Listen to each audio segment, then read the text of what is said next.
नमस्कार दोस्तों, स्वागत है आपका आज के मुख्य समाचार में, जिसमें सबसे पहली और बड़ी खबर में आपको बताएंगे कि चीन की राजनीति में चरम पर पहुंची गुटबाजी। जिनपिंग को राष्ट्रपति बनने से रोक सकते हैं नेता। जी हां दोस्तों, चीन में पलट सकती है सरकार और मुश्किलें खड़ी हो सकती है यहां पर शी जिनपिंग की। दूसरी बड़ी खबर में जिक्र होगा कि पाकिस्तान में बड़ा घोटाला, क्रिप्टो करेंसी के नाम पर हुआ यह बड़ा घोटाला, लोगों को लगा $10 करोड़ का चूना। तीसरी बड़ी खबर में जिक्र होगा कि पाकिस्तान की नापाक हरकत 46 ट्विटर हैंडल से की गई सिख समुदाय को उकसाने की कोशिश।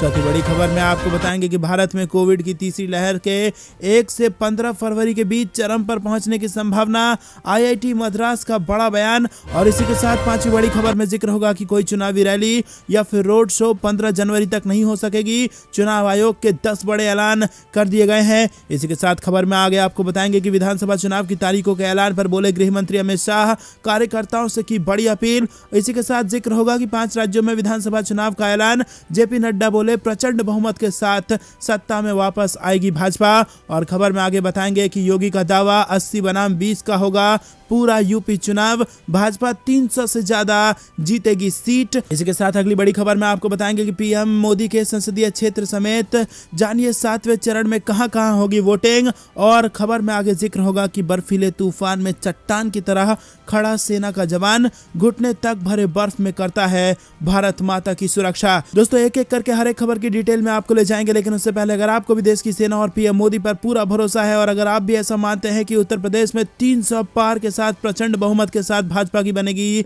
सरकार, तो वीडियो लाइक करके अपना समर्थन जरूर दर्ज कराइए। दोस्तों, 3000 लाइक का टारगेट है। सभी देशभक्त एकजुट होकर 3000 लाइक के टारगेट को पूरा कराएं और हर रोज की इसी प्रकार की बड़ी खबरों के लिए लाल बटन को दबा के चैनल को सब्सक्राइब करके घंटी बजा दीजिए और कमेंट में लिखिए जय हिंद। दोस्तों, रुक करते हैं सबसे पहली और बड़ी खबर की तरफ।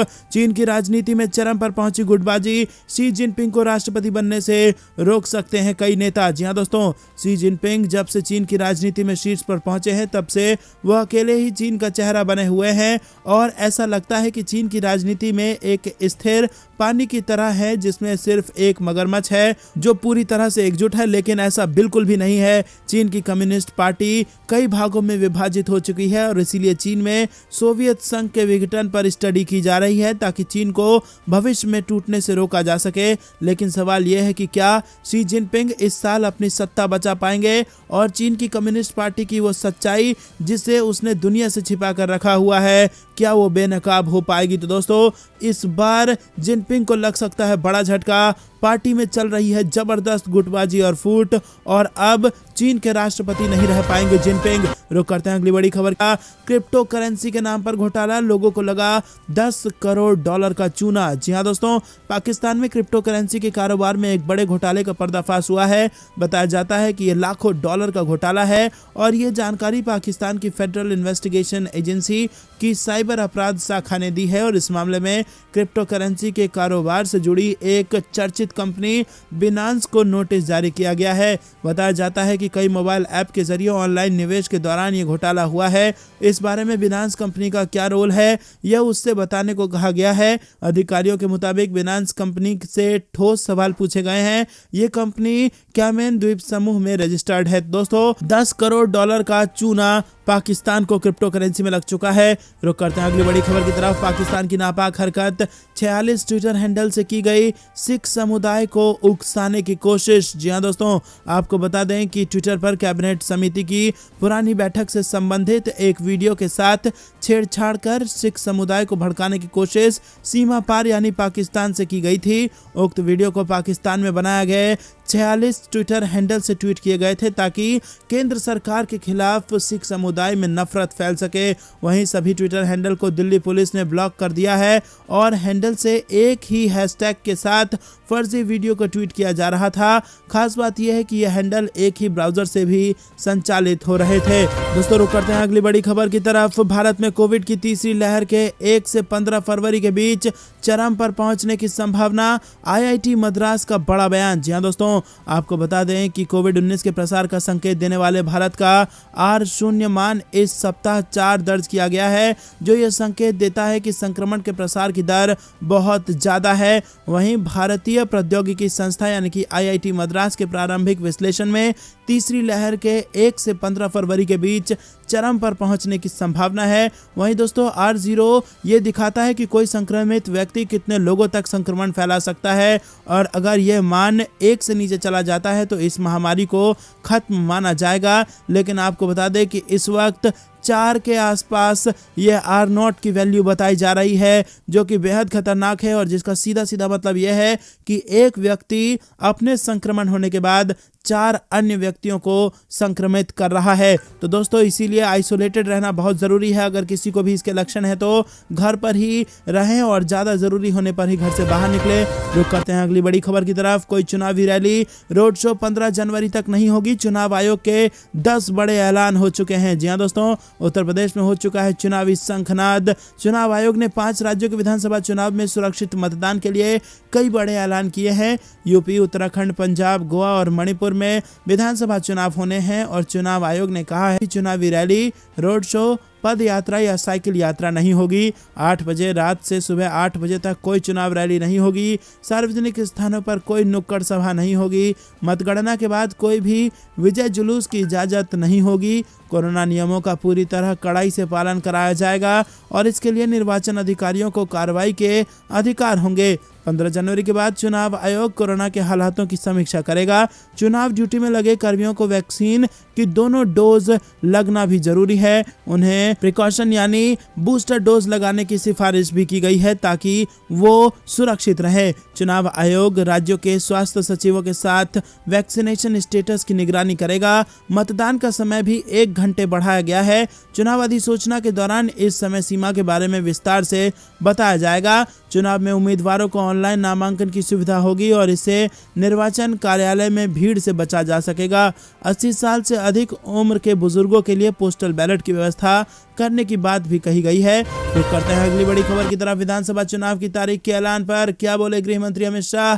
कार्यकर्ताओं से की बड़ी अपील। जी हाँ दोस्तों, आपको बता दें कि उत्तर प्रदेश, उत्तराखंड, पंजाब, गोवा और मणिपुर में विधानसभा चुनावों की तारीख के साथ ही चुनावी शंखनाद शुरू हो गया है। केंद्रीय गृह मंत्री अमित शाह ने ट्वीट करते हुए ये उम्मीद जताई है कि पीएम मोदी के नेतृत्व में बीजेपी शासित राज्यों में फिर से पार्टी सत्ता में वापसी करेगी। उन्होंने कार्यकर्ताओं से भी सरकार की उपलब्धियों को जनता तक पहुंचाने की अपील की है। इसी के साथ शनिवार को नई दिल्ली में चुनाव आयोग ने 5 राज्यों में विधानसभा चुनाव की तारीखों का ऐलान कर दिया। केंद्रीय गृह मंत्री अमित शाह ने ट्वीट करते हुए लिखा कि मुझे पूर्ण विश्वास है कि नरेंद्र मोदी जी के नेतृत्व में भाजपा की प्रदेश सरकारों द्वारा किए गए विकास और जन कल्याणकारी कार्यों पर जनता अपना विश्वास प्रकट कर भाजपा को पुनः सेवा करने का मौका देगी। सभी कार्यकर्ताओं से अपील करता हूं कि पूरी तन्मयता से हमारी उपलब्धियों को जनता तक पहुंचाएं। दोस्तों, रुक करते हैं अगली बड़ी खबर की तरफ। 5 राज्यों में विधानसभा चुनावों के ऐलान के बाद जेपी नड्डा का बयान। बोले प्रचंड बहुमत के साथ सत्ता में वापसी करेगा भारतीय जनता पार्टी। जी हां दोस्तों, बीजेपी के अध्यक्ष जेपी नड्डा ने शनिवार को निर्वाचन आयोग द्वारा 5 राज्यों में चुनाव की घोषणा के बाद विश्वास जताया कि इन चुनाव में एक बार फिर उनकी पार्टी को प्रचंड बहुमत के साथ जनता का आशीर्वाद मिलेगा। उन्होंने सिलसिलेवार ट्वीट में कहा कि आगामी विधानसभा चुनावों में भारतीय जनता पार्टी को पुनः जनता का आशीर्वाद प्राप्त होगा।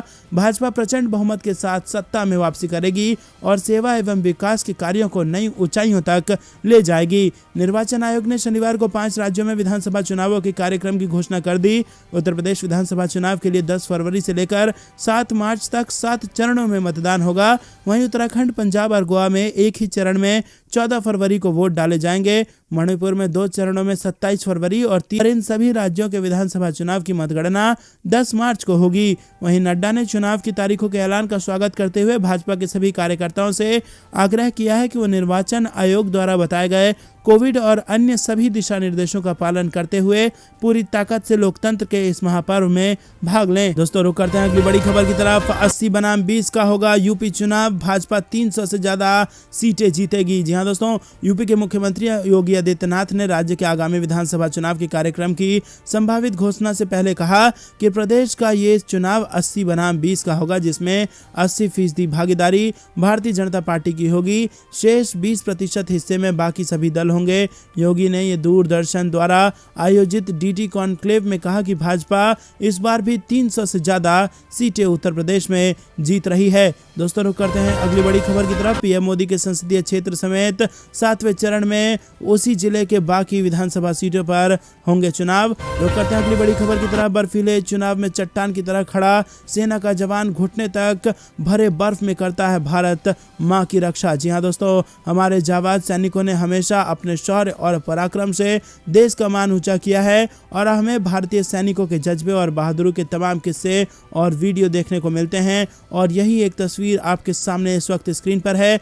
थोड़ी सी ठंड पड़ने पर और पारा नीचे गिरने पर हम अपने घरों में दुबक कर बैठ जाते हैं। ठंडियों में हम दो दो रजाई ओढ़कर सोते हैं कि कहीं हमें ठंड ना लग जाए। वहीं हमारी सेना के जवान बर्फीले तूफान में भी भारत माता की सेवा के लिए डट कर खड़े रहते हैं। एक वीडियो सामने आया है और इसमें भारतीय सेना के एक जवान बर्फीले तूफान में भी अपनी पोस्ट से हटकर नहीं जाता और घुटने भर बर्फ में खड़ा होकर अपनी ड्यूटी निभाता दिखाई देता है। दोस्तों रुक करते हैं अगली बड़ी खबर की तरफ। चीन की पनाह में गए हैं इमरान खान। बढ़ते संकट के बीच बीजिंग जाने का बनाया कार्यक्रम। जी हां दोस्तों, पाकिस्तान के प्रधानमंत्री इमरान खान अगले महीने चीन जाएंगे। बताया गया है कि उनकी यात्रा का मकसद चीन और पाकिस्तान के बीच द्विपक्षीय संबंधों को और मजबूत करना होगा। इसी बीच चीन को खुश करने के प्रयास में उन्होंने चीनी परियोजनाओं को आगे बढ़ने में रुकावट बन रही लापरवाही और लाल फीताशाही को तुरंत खत्म करने का आदेश दिया है। इमरान की प्रस्तावित चीन यात्रा का ऐलान चीन पाकिस्तान इकोनॉमिक कॉरिडोर के लिए प्रधानमंत्री के विशेष सहायक खालिद मंसूर ने किया है। तो दोस्तों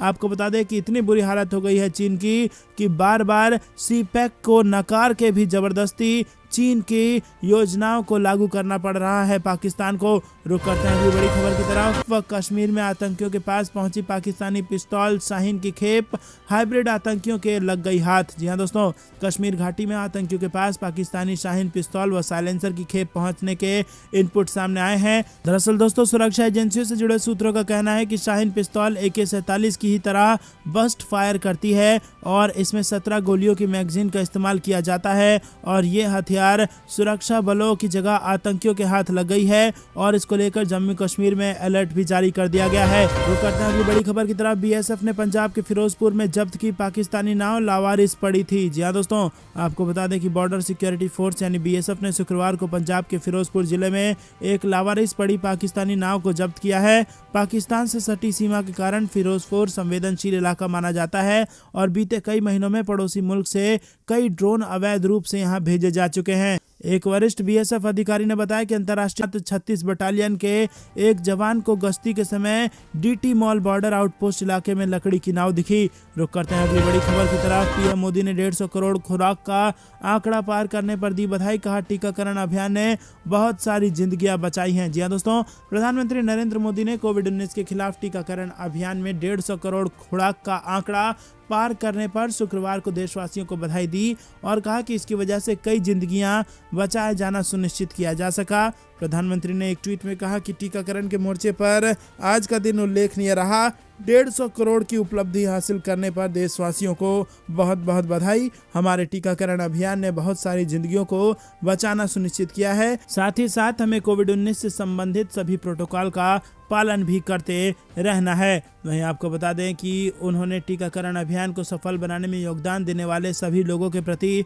आभार व्यक्त किया और कहा कि हम अपने चिकित्सकों, वैज्ञानिकों और इसी के साथ टीका लगाने वाले स्वास्थ्य कर्मियों को धन्यवाद देते हैं। और आपको बता दें, प्रधानमंत्री मोदी ने सभी पात्र लोगों से जल्द टीकाकरण करने की अपील करते हुए कहा कि सभी को मिलकर ही कोविड-19 को परास्त करना है। और इससे पहले केंद्रीय स्वास्थ्य मंत्री मनसुख मांडविया ने कहा कि कोविड-19 के खिलाफ टीकाकरण अभियान में भारत को बड़ी उपलब्धि हासिल हुई है, क्योंकि शुक्रवार को देश में अब तक लगाए गए टीकों की कुल संख्या 150 करोड़ से अधिक हो गई है। देश में कोविड-19 टीके की खुराक देने का 100 करोड़ का आंकड़ा 21 अक्टूबर को हासिल किया गया था, जिसके बाद देश के कई हिस्सों में जश्न मनाया गया। रुक करते हैं अगली बड़ी खबर की तरफ। स्वास्थ्य मंत्रालय द्वारा जारी नए आंकड़ों के मुताबिक एक दिन में कोरोना वायरस के 1,41,986 नए मामले। जी हां दोस्तों, बेहद बड़ी खबर कोरोना से जुड़ी आ रही है और ये कहीं ना कहीं देश की चिंता फिर से बढ़ा रही है। आपको बता दें कि भारत में एक दिन में कोरोना वायरस के 1,41,986 मामले सामने आए हैं और संक्रमण के कुल मामलों की संख्या 3,53,68,372 पर पहुंच गई है, जिसमें 27 राज्यों और केंद्र शासित प्रदेश से आए ओमिक्रॉन स्वरूप के 3071 मामले भी शामिल हैं। और वहीं आपको बता दें दोस्तों कि आंकड़ों के अनुसार कोरोना वायरस के एक दिन में 1,41,000 से ज़्यादा मामले आए हैं। रुक करते हैं अगली बड़ी खबर की तरफ। अयोध्या से चुनाव लड़ सकते हैं योगी आदित्यनाथ, रामनगरी में टीम सक्रिय, कार्यालय की हो रही है तलाश। जी हां दोस्तों, मुख्यमंत्री योगी आदित्यनाथ ने विधानसभा चुनाव लड़ने की मंशा जताई, तो उनके लिए प्रदेश में प्रभावशाली सीट कौन सी होगी, इस पर लगातार 6 महीने से संगठन में मंथन के बाद अब अयोध्या पर आकर तलाश पूरी होती दिख रही है। और इसी के साथ अब यहां मुख्यमंत्री और संगठन दोनों की टीमें सक्रिय भी हो गई हैं। कार्यकर्ताओं के मन की थाह लेने सीएम के सलाहकार संजीव सिंह बैठक कर रहे हैं, तो अयोध्या महानगर अध्यक्ष भी लखनऊ जाकर सीएम को न्योता दे चुके हैं। चुनाव कार्यालय की तलाश और वोटर लिस्ट को अपडेट करने में खास लोगों की भूमिका साफ संकेत दे रही है कि योगी गोरखपुर या कहीं अन्य सीट से ज़्यादा श्री राम की जन्मभूमि अयोध्या से चुनाव लड़ने का मन बना चुके हैं। गोरखपुर सीट को लेकर भी चर्चा रही, लेकिन समर्थक कहते हैं कि इस पर डॉक्टर अग्रवाल को हटाकर योगी आदित्यनाथ खुद प्रत्याशी नहीं बनना चाहते। इसके बाद गोरखपुर के लोग पिपराइच सीट को विकल्प मानते हैं, लेकिन अब संगठन में मुख्यमंत्री के लिए अयोध्या ज़्यादा प्रभावकारी मानी जा रही है। भाजपा जिला अध्यक्ष संजीव सिंह कहते हैं कि वो और महानगर अध्यक्ष अभिषेक मिश्र लखनऊ जाकर मुख्यमंत्री से मिल आए हैं। एक सप्ताह में पूरी स्थिति साफ हो जाएगी। अयोध्या सीट से भाजपा विधायक वेद प्रकाश गुप्त कहते हैं कि वो तो 6 महीने पहले ही उनसे मिलकर बाकायदा लिखित आग्रह कर चुके हैं कि 500 साल के अभिशाप से मुक्त हुई अयोध्या को योगी जैसा महानायक ही चाहिए। दोस्तों, अयोध्या से योगी आदित्यनाथ का पुराना जुड़ाव भी है। अयोध्या आंदोलन के दौरान भी अपने गुरु महंत अवैधनाथ के साथ यहाँ वो आते रहे थे और उनके ओजस्वी भाषण से अवध और पूर्वांचल के युवा खूब जुड़े रहे हैं। मुख्यमंत्री बनने के बाद 32 से अधिक बार वो अयोध्या आ चुके हैं। तो करते हैं बड़ी खबर की तरफ, जो कि मौसम विभाग से आ रही है। बर्फबारी और बारिश ने बढ़ाई उत्तर भारत में जबरदस्त ठंड, कई जगहों पर सड़कें हो गई बंद। जी हाँ दोस्तों, उत्तर भारत के राज्यों में लगातार ठंड बढ़ती जा रही है। पहाड़ों पर हो रही बर्फबारी की वजह से मैदानी इलाकों में ठंड बढ़ी है। राजधानी दिल्ली में शुक्रवार रात से हो रही बारिश के बाद दिल्ली एनसीआर का तापमान नीचे चला गया है। मौसम विभाग ने यहाँ के लिए येलो अलर्ट जारी किया है और अगले 2 घंटे तक यहाँ पर बारिश होने का अनुमान लगाया गया है।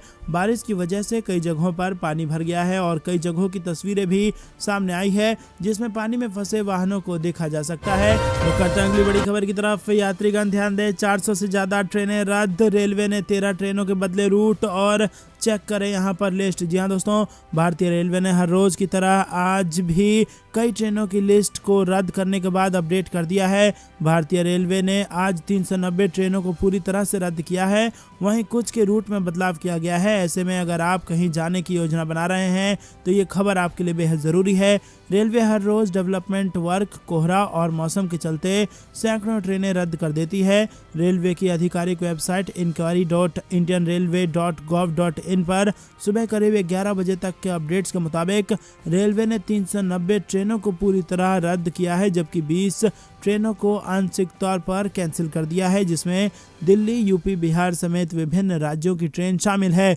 इसके अलावा 13 ट्रेनों के रूट डाइवर्ट कर दिए गए हैं, जबकि कुछ ट्रेनों को रीशेड्यूल। आप लिस्ट जरूर चेक कर लें अगर आपको आज कहीं निकलना है। तो रुक करते हैं अगली बड़ी खबर की तरफ। चंडीगढ़ में होगा भाजपा का मेयर। चुनाव में दूसरे नंबर पर आने के बाद भी पाई सफलता, आम आदमी पार्टी का हंगामा। जी हाँ दोस्तों, चंडीगढ़ नगर निगम चुनाव में भाजपा भले ही दूसरे नंबर की पार्टी बनी थी, लेकिन मेयर पद पर उसने कब्जा जमा लिया है। शनिवार को भाजपा की सरबजीत कौर ने मेयर का चुनाव 14 पार्षदों के समर्थन से जीत लिया है। कुल 28 वोटों में से आधे वोट हासिल कर भाजपा को ये बड़ी सफलता मिली है। चुनाव के दौरान आम आदमी पार्टी के पार्षद हंगामा करते दिखे। दरअसल चुनाव परिणामों में आम आदमी पार्टी को 14 सीटें मिली थी और भाजपा 12 सीटों के साथ दूसरे स्थान पर थी। ऐसे में आम आदमी पार्टी का आरोप है कि भाजपा ने गड़बड़ी करके मेयर पद हासिल किया है। आम आदमी पार्टी ने अब मांग की है कि सीनियर डिप्टी मेयर और डिप्टी मेयर के पद का चुनाव अब बैलेट पेपर की बजाय हाथ खड़े करवा कर कराया जाए। भाजपा की सरबजीत कौर के चुनाव जीतने के बाद आम आदमी पार्टी के पार्षदों ने जमकर हंगामा काटा, यहां तक कि मेयर की कुर्सी ही घेर कर बैठ गए और इसके बाद पुलिस को बुलाना पड़ा, जिसकी मदद से आम आदमी पार्टी के पार्षदों को हटाया गया। फिर चंडीगढ़ से भाजपा की ही सांसद किरण खेर ने सरबजीत कौर को कुर्सी पर बिठाया। मेयर के चुनाव में कुल 28 मत पड़े थे, जिसमें 14 भाजपा ने हासिल किए और 13 वोट आम आदमी पार्टी को मिले। 1 वोट इनवैलिड घोषित किया गया। इस तरह भाजपा ने महज 1 वोट के अंतर से मेयर पद पर जीत हासिल कर ली। सार्क समिट में शामिल होने से भारत के इनकार के बाद भड़का पाकिस्तान, कहा बाधा डाल रही है नई दिल्ली। जी हां दोस्तों, पाकिस्तान ने सार्क समिट को लेकर भारत पर बाधा डालने का आरोप लगाया है। पाकिस्तान ने दावा किया है कि भारत के अदूरदर्शी रवैये के कारण क्षेत्रीय सहयोग का ये बेशकीमती मंच तेजी से अपना महत्व खोता जा रहा है। लेकिन दोस्तों, आपको बता दें कि भारत का एक ही मंत्र है कि talk and terror can not go together. जी हाँ दोस्तों, आतंक और वार्ता एक साथ नहीं चल सकती। पहले आप आतंक रोकिए तो हम वार्तालाप शुरू करेंगे। तो दोस्तों, भारत अपने यहाँ पर पॉलिसी पर कायम है और पाकिस्तान को साफ मना करने के बाद भड़क गया है पाकिस्तान और दे रहा है उल जुलूल बयान।